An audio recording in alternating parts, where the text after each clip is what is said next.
वंदे मातरम। बहन नुपुर शर्मा के छोटे से बयान के ऊपर आप देखिए पूरे देश में आगजनी शुरू हो गई है, पत्थरबाजी शुरू हो गई है, दंगे शुरू हो गए।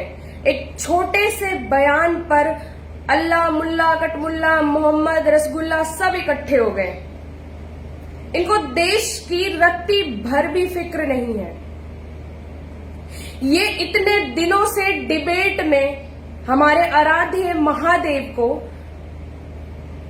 फवारा बताते आ रहे और हम लोग वो ही डिबेट आराम से बैठकर सुनते हैं।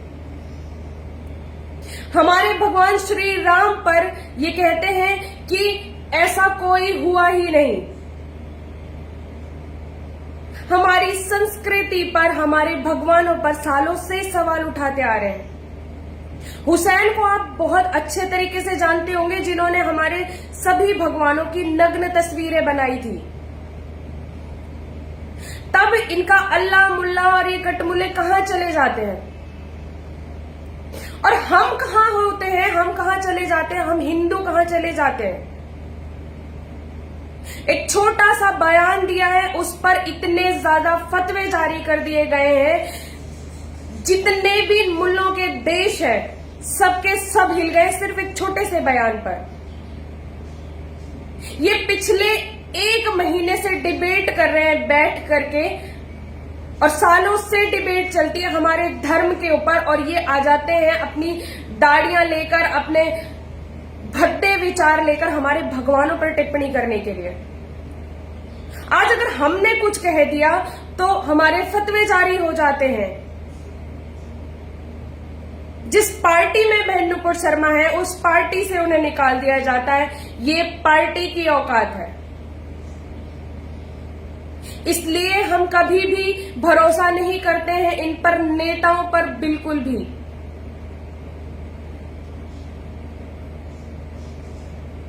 पार्टी से निकाल दिया जाता है। लोग सड़क पे एक बेकार सा मुसलमान खड़ा होकर गवार, इनको गवार कहना, जाहिल कहना और सुअर कहना इनको कोई बड़ी बात नहीं है। इनके लिए तो ये भी सम्मान की बात है। अगर हम इन्हें सुअर कहते हैं तो भी हम इन्हें सम्मान दे रहे हैं। ये कीड़े मकोड़ों की तरह, आपको क्या लगता है ये नमाज पढ़ने के लिए इकट्ठा होते हैं क्या? नहीं, ये प्लानिंग करते हैं। आप देखिए जुम्मे की नमाज होती है, नमाज पढ़ने के बाद में ये कहां से इनके पास होर्डिंग आ जाते हैं, कहां से इनके पास पर्चे आ जाते हैं और कहां से इनके पास हथियार आ जाते हैं। ऐसे ही नहीं, सालों से ये लाउड स्पीकर लगा लगा के और कह रहे हैं हम अच्छे हैं, हम महान हैं, हम सब कुछ है, ये काफिर है, इनको मारो। ऐसे ही नहीं कह रहे हैं। पत्थर फेंकने वाले जितने भी देख लीजिए, जुम्मे की नमाज के बाद जितने भी लोगों ने पत्थरबाजी करी है वो सब युवा हैं। सोचिए जब इतना जाहिल युवा होगा हमारे देश का, ये वर्ग है जो ये इतना जाहिल है, तो क्या आप तरक्की की उम्मीद कर सकते हैं?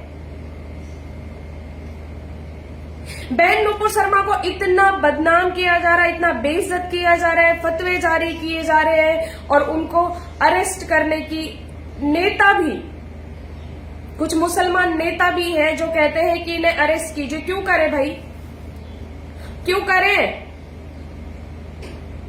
ये मूछे कटवा के दाढ़ी बढ़ाकर ये तीसरे दिन डिबेट में ये बैठे होते कटमुल्ले। ये हमारे आराध्य महादेव पर, हमारे भगवान श्री राम को कहते हैं कि भगवान श्री राम नाम की कोई चीज नहीं थी, ये तो काल्पनिक है। हमारा धर्म काल्पनिक है, हमारे भगवान काल्पनिक है और हमारे शिवलिंग को आप फवारा बताने लग जाते हो। औकात थी तुम लोगों की?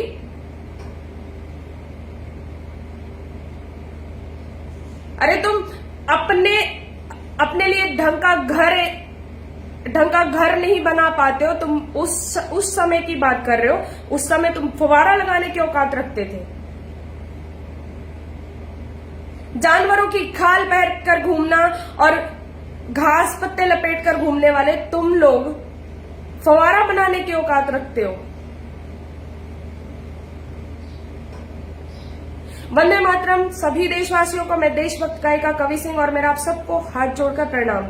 मैं बहन नुपुर शर्मा का पूर्ण समर्थन करती हूँ, उनके साथ खड़ी हूँ कंधे से कंधा मिलाकर, और आप सबसे उम्मीद करती हूँ कि आप सब भी बहन नुपुर शर्मा जैसी बहनों के लिए, जो धर्म के लिए, जो देश के लिए बोलते हैं, उनके साथ खड़े हों। वरना कल को आप लोगों के लिए कोई खड़ा नहीं होगा। पीछे तो खड़े होने के लिए लाखों लोग मिलेंगे, लेकिन आपके साथ कंधे से कंधा मिलाकर अपने धर्म के लिए बोलने वाला कोई नहीं मिलेगा आपको। इसलिए अगर किसी ने कदम बढ़ाया है तो उसका साथ दीजिए आप लोग।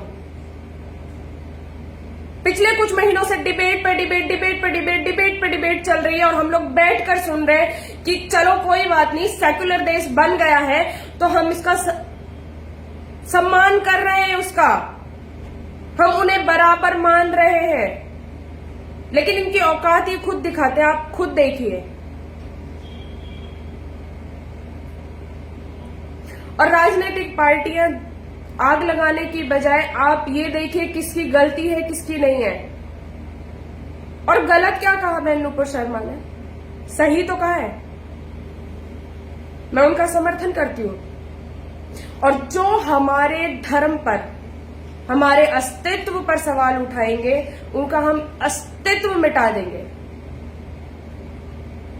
हम 80% नहीं है, हम 98% है। ध्यान रखिएगा। जय श्री राम।